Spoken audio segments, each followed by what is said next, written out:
The path to reopening the government just became a lot clearer.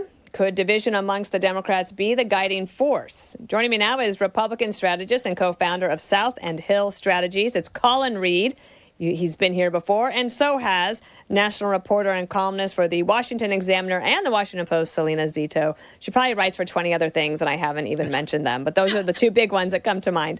And welcome to Perino on Politics. This is the podcast where I call up my smart friends, say what is going on in the world of politics, tell me what you think. And today we have the news that the government shutdown looks like it could come to an end.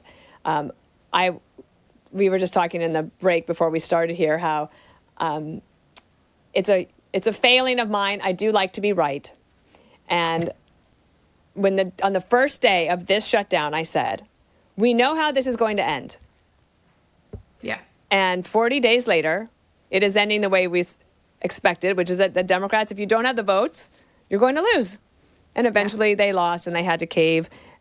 But it's also, I just actually think the American people were the losers here. I don't know who they're going to necessarily blame in this shutdown. I feel bad for everybody that has had to gone through it. But let's talk to you both about both parts of that, which is what it means to the American people.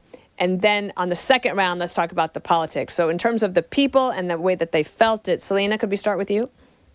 Sure. I think that for the American people, they weren't surprised that Congress behaved like this. There's always been this sort of skepticism about members of Congress, no matter what side of the aisle they're on. Yeah.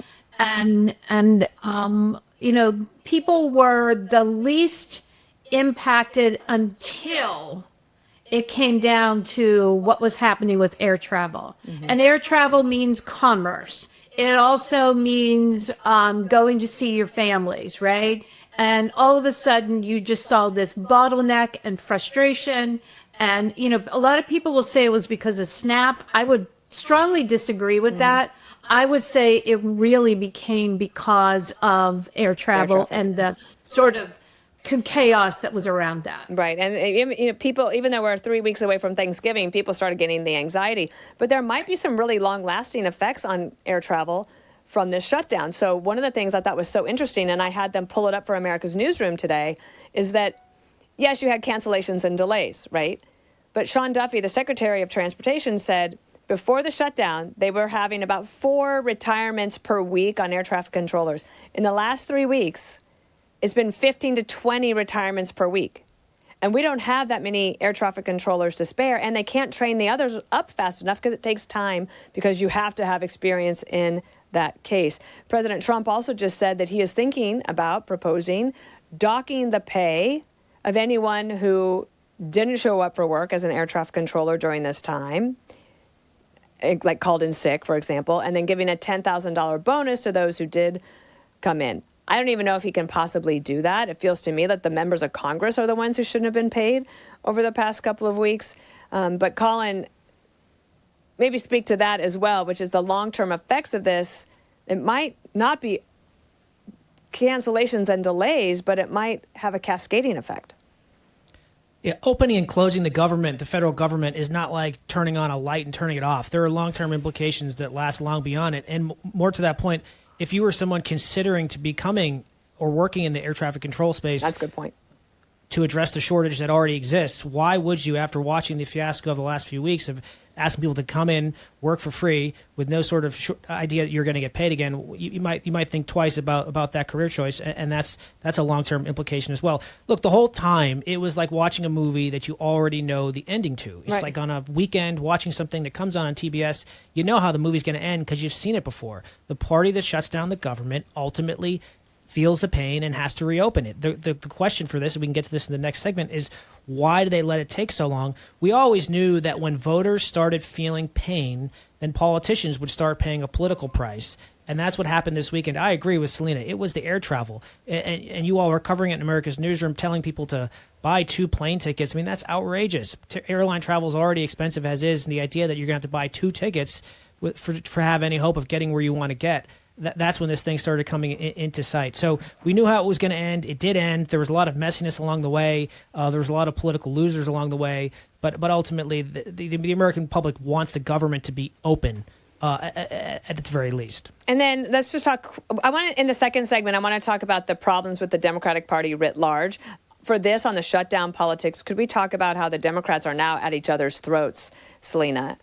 The Republicans have held together for the most part. They've just been steady. But now you had, for example, Ro Khanna, the congressman from California, saying that Chuck Schumer should be yanked from the leadership position because he didn't hold firm. Yeah, absolutely. Look, and to your point, I remember you calling it the day, saying that this was going to end in the exact same way that it did. And for Democrats, this has long-term effects. And in politics, there's not always long-term effects. In politics, there's like one day later. But they've mishandled this from the beginning, but also just in the past 24 hours. So I tweeted this because I thought it was a really good contrast, and it showed the difference between someone that's very, very good at their job and someone who was doing this just for politics. John Fetterman, he said every day, 15 times I voted to open up the government. This is a person that understands that you have to represent everyone in your state, not just your party. And then you see Tim Kaine said, well, I wasn't really paying attention because I was really focused on the Virginia race for governor. And I think that speaks to the point that there are problems in the party, even though they're going to be huge ones with like people calling for Schumer's head. I think this also shows a party that is fracturing from the bottom up among a connective tissue with their voters. Mm-hmm. And once again, Colin, this came down to Obamacare. Yeah, it did. But shutting down the government to try and achieve a policy objective, it doesn't work out. It never has. It likely never will. Republicans learned that lesson in 1996, in 2013. Mm-hmm. There was a government shutdown in 2018 over the dispute over the border wall. And look, Chuck Schumer is going to have to push those readers up on his nose a little higher with the heat he's feeling these days. I mean, the idea and the ironic part is here, after a year of everybody, left, right, and center, writing stories and documenting the Democrats' just complete disarray, they finally had a good night last week. And then 5 days later, they've stepped on their own news cycle. And today we're dealing with headlines about the Civil War and Dems raging over the deal. Folks like Elizabeth Warren and Bernie Sanders, Chris Murphy last week, basically saying, hey, look, we won last week. We have no incentive to cave now. And look, they're going to, this is going to happen in the House, by the way. This thing isn't necessarily a done deal. It's got to pass the House. These House Democrats aren't going to like this bill because they're afraid of the message it sends. But again, shutting down a government to achieve a policy objective doesn't work. Never has, never will. So my last question on this before we go to the second segment and we talk big picture politics is that this deal would reopen the government through a continuing resolution through until January or through January. What could change between now and then? Well, the hope, as I understand it, is that they would pass all of the appropriations bills and you wouldn't have to do a continuing resolution. That's the way they're doing budgeting up there. But the possibility, Salena, is that we could be right back to this position in January, and then you're talking primary season for all of these members. Yep. Bingo. That's what I'm looking at, right? Especially, just think about my home state, Chris DeLuzio in Western Pennsylvania in the swing district. Brendan Boyle, not in the swing district, but wants to run for the U.S. Senate if the rumors are true, right? What if these guys get primary candidates running against them between now and January 1st, which is highly likely, right? So how do they vote? How do they sort of position themselves? And I think, I just think the story, and it's so unlucky for Democrats, but it's of their own making. The story going to be from now until January is as you pointed out, the Civil War in the Democratic Party, and the new mayor-elect of New York is sort of going to be in the center of it because he's going to say something. Oh, that is a perfect segue. My position has been for a long time that this is coming to a city near you. This is not just a quirky New York thing. The energy is there. the culmination of many, many years of teaching socialism as being a force for good in the world versus what we grew up with learning, which is that it's always evil and it never works.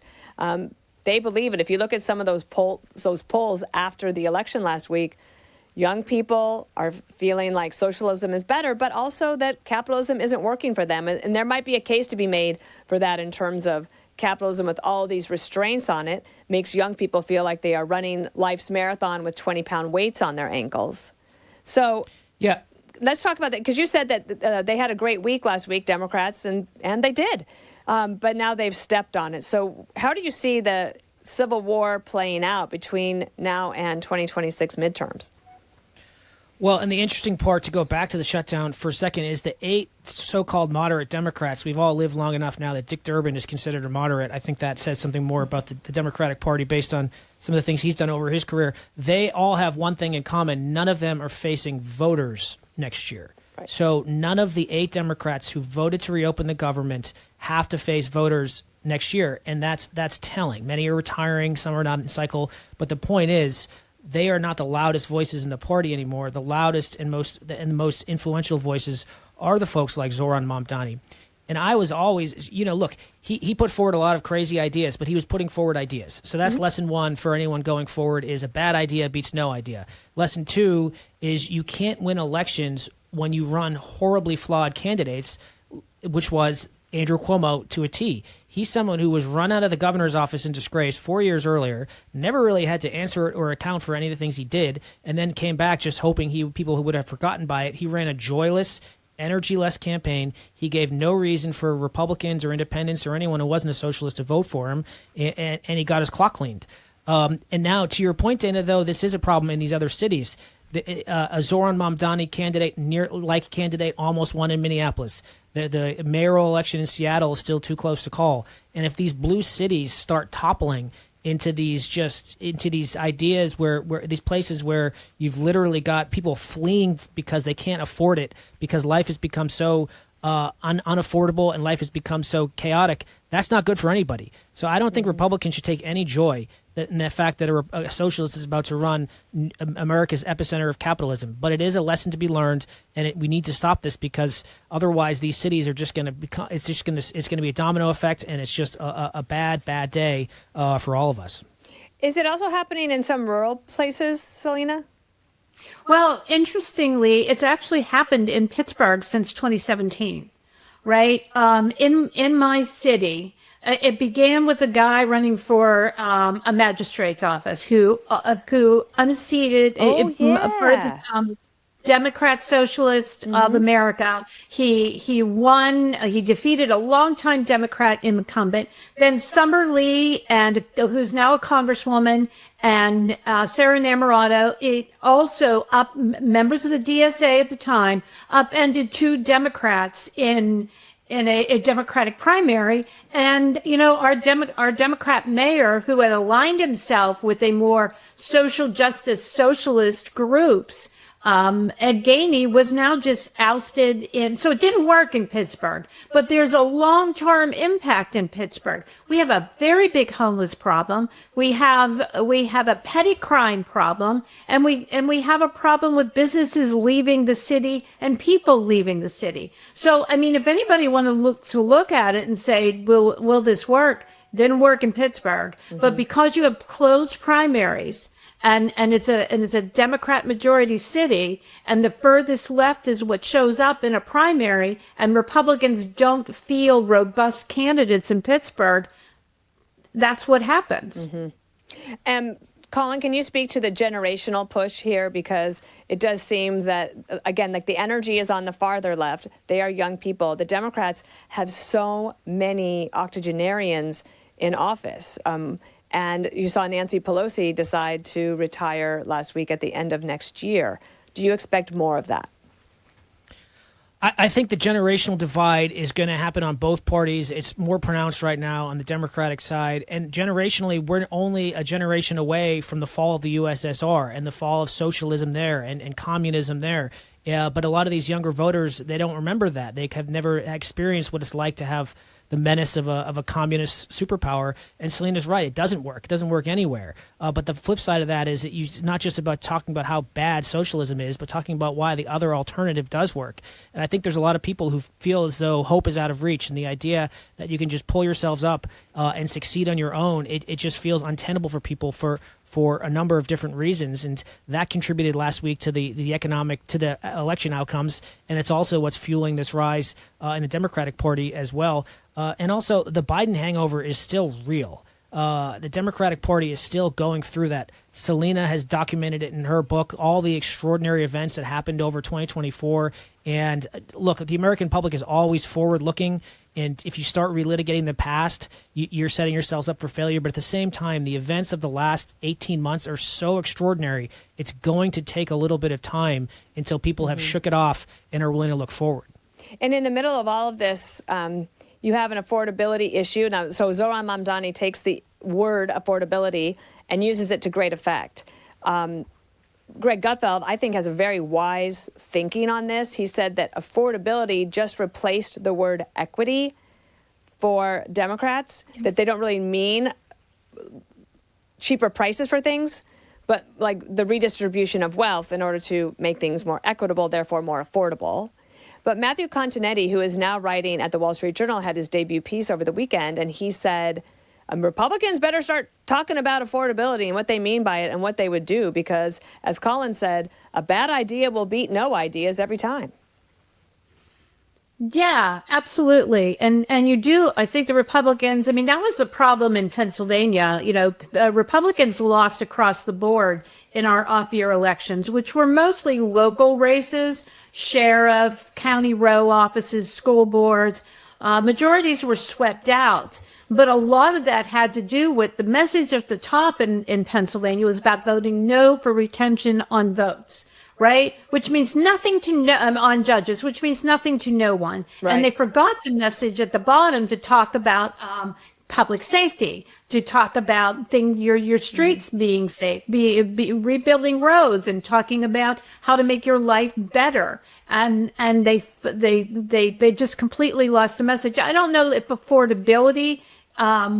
I think Greg is right. I think he's spot on. I watched him when he said that. But I think it's better to talk about it in a way that people relate to, not just using a, catchphrase, right? Like, which is what they're going to do with affordability. Talk about the things that are right in front of people, the cost of education, the cost of your kids' clothing, the cost of food. I think that reaches the voter much better than overusing a catchphrase. One of the people I've had on the show is Bruce Melman, and he does this thing on Substack every Sunday called Six Charts, and he took a different take attacked this week, Colin, where he said, here are 6 charts that show that while some people feel the affordability crisis is a gigantic problem, and I know that for some it is, he said, let me show you why you might have some optimism about the economy. He talked about the deregulations that are about to come that will ease things for businesses, that the stock market is up, and that helps a lot of people. Not everyone, but a lot of people. Gas prices are down, etc.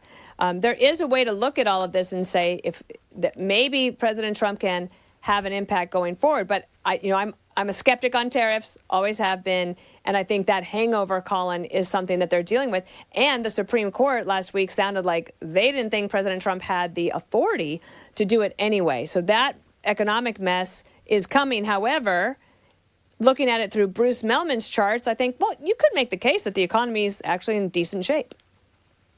I saw that. And, Bruce was making the argument through the lens that unfortunately some of the Democrats made is they're throwing statistics at you. The reality is it's not what you say, it's what people hear and how they feel. Like when Biden said there's no inflation.